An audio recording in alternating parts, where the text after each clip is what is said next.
At its peak, the Soviet Union looked unstoppable. The largest land empire on Earth, the second largest economy, a military that terrified half the planet, nuclear weapons pointed at every direction. From the outside, it didn't look fragile. It looked permanent. And that's exactly why almost no one saw the collapse coming. Because the most dangerous phase for any superpower is not weakness, it's confidence built on a system that's already cracking. The Soviet Union didn't fall because America defeated it. It fell because it believed power could override reality. And today, that same belief is quietly shaping American policy. Different system, different ideology, same structural mistake. For decades, the Soviet Union projected absolute power, massive armies, global influence from Eastern Europe to Asia, space dominance, nuclear parity with the United States. On paper, it was a superpower equal to America. But power on paper is not the same as power in reality, because underneath the military strength, the Soviet system was bleeding economically. The Soviet Union didn't run on efficiency. It ran on control. Factories were forced to meet quotas, not demand. Prices were fixed, not real. Innovation was planned, not organic. As long as the system expanded outward, these weaknesses stayed hidden. That's the key. Empires don't collapse when they stop expanding. They collapse when expansion becomes too expensive to sustain. By the 1970s, the Soviet Union was spending an enormous share of its economy on military power, global influence, ideological competition, not because it was profitable, but because it was necessary to look strong. Sound familiar? Like America today, the Soviet Union believed, as long as we project power, the system will hold. And for a while, it did. But power cannot replace productivity forever.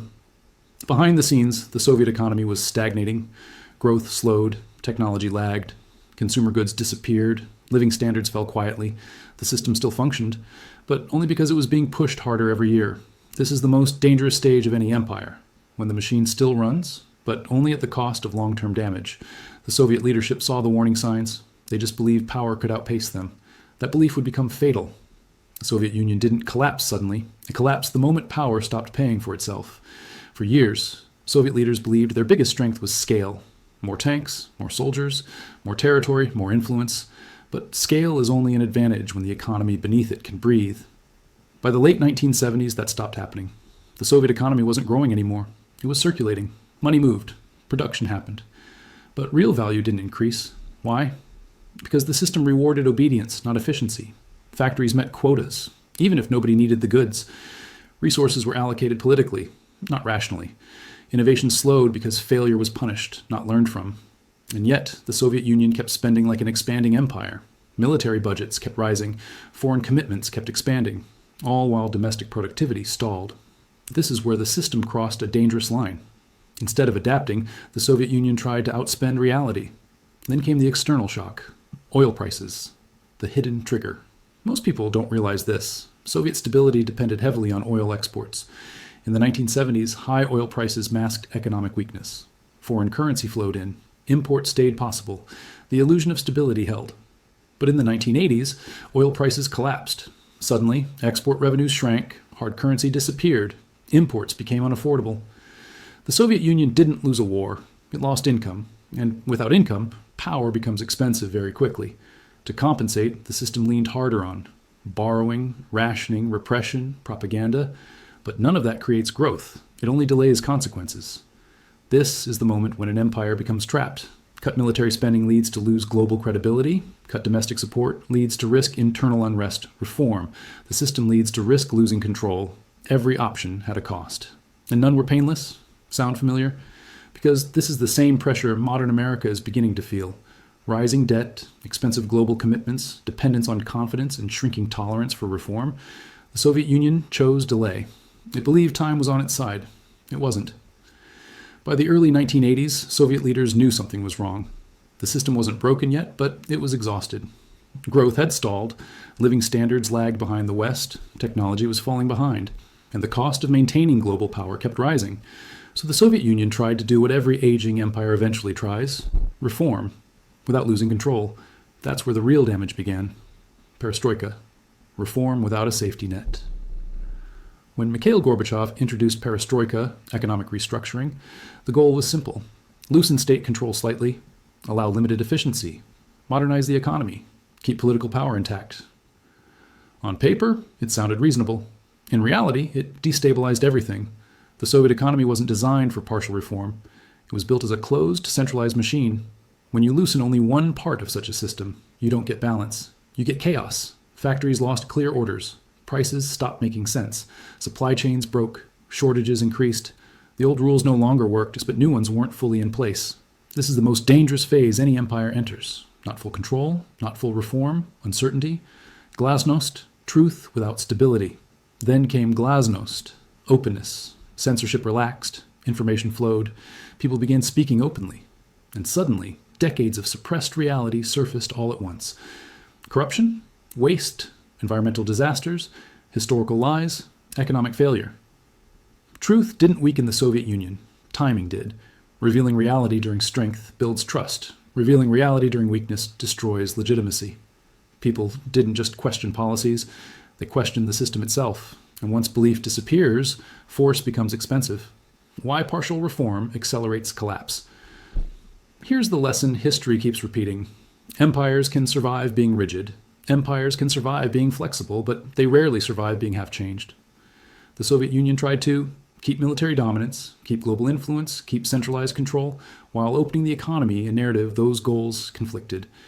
Reform reduced fear, openness reduced obedience, and economic stress reduced patience. The system didn't collapse from protest. It collapsed from withdrawal.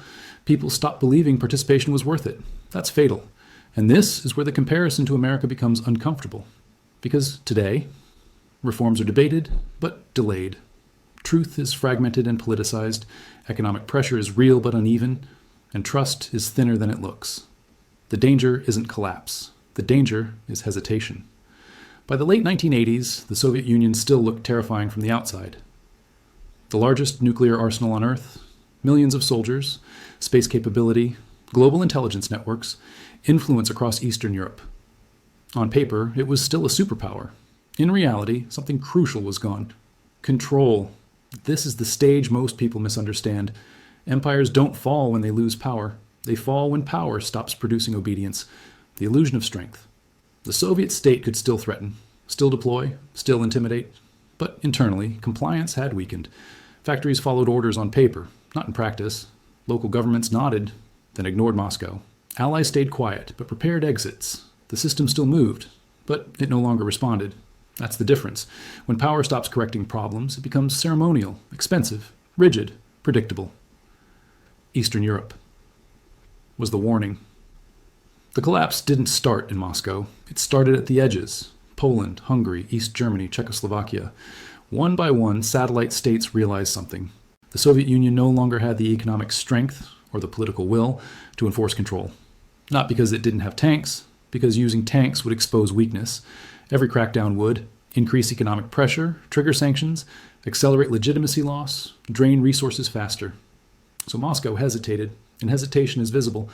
Once allies see hesitation, authority evaporates. The Berlin Wall didn't fall because it was attacked. It fell because no one stopped it. When enforcement becomes too costly. This is the phase empires fear most, when every action costs more than inaction. Military force creates backlash. Economic pressure hurts your own system. Political suppression destroys credibility. The Soviet leadership still had choices, but all of them were bad, and bad options forced delay. Delay creates momentum for collapse. Now here's the uncomfortable parallel America today still has. Unmatched military reach, global financial leverage, cultural influence, alliance networks. But the cost of using each tool is rising. Sanctions don't end conflicts. They create workarounds. Military presence deters, but also drains budgets and patience. Narrative control fragments in real time. Power still exists. Control is more conditional. When rivals stop fearing reaction. By the end, the Soviet Union's rivals didn't need to defeat it. They only needed to wait. China watched, Europe repositioned, regional powers recalculated. Because once a system shows it can't enforce outcomes cheaply, everyone adapts. That's how dominance fades. Not in war, in pricing. The cost of maintaining order rises until the system chooses retreat over response. That's not weakness, that's arithmetic, and arithmetic always wins.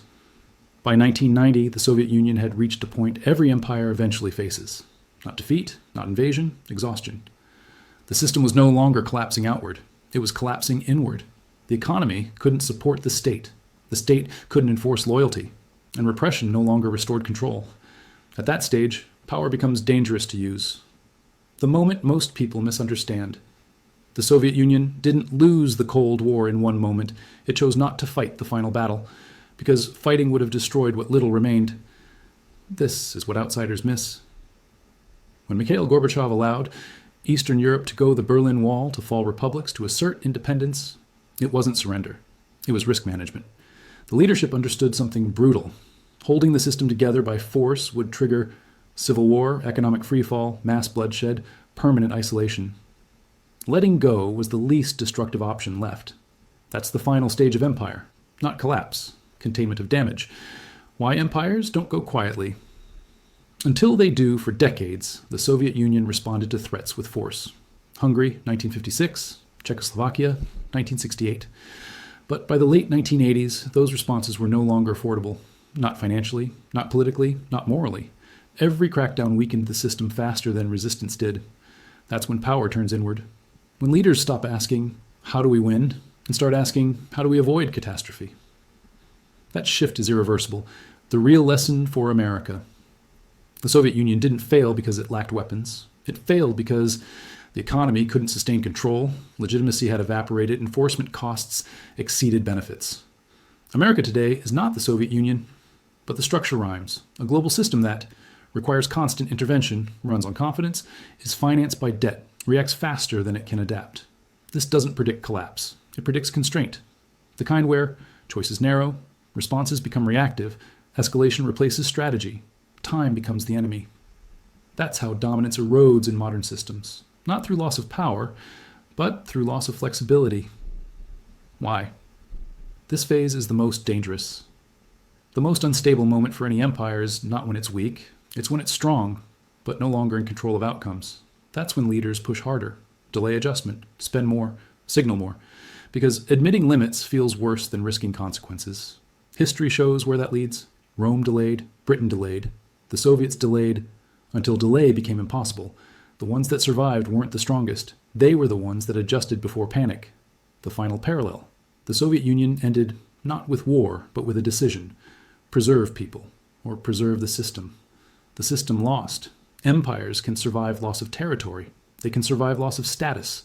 They can even survive loss of influence. What they can't survive is pretending math doesn't apply to them. That's the lesson this series isn't warning about. It's explaining. Not doom, decision. America's future doesn't depend on rivals. It depends on whether it recognizes which phase it's actually in. And history is very clear. The earlier an empire adjusts, the more control it keeps over how the story ends. Subscribe, AG Empires,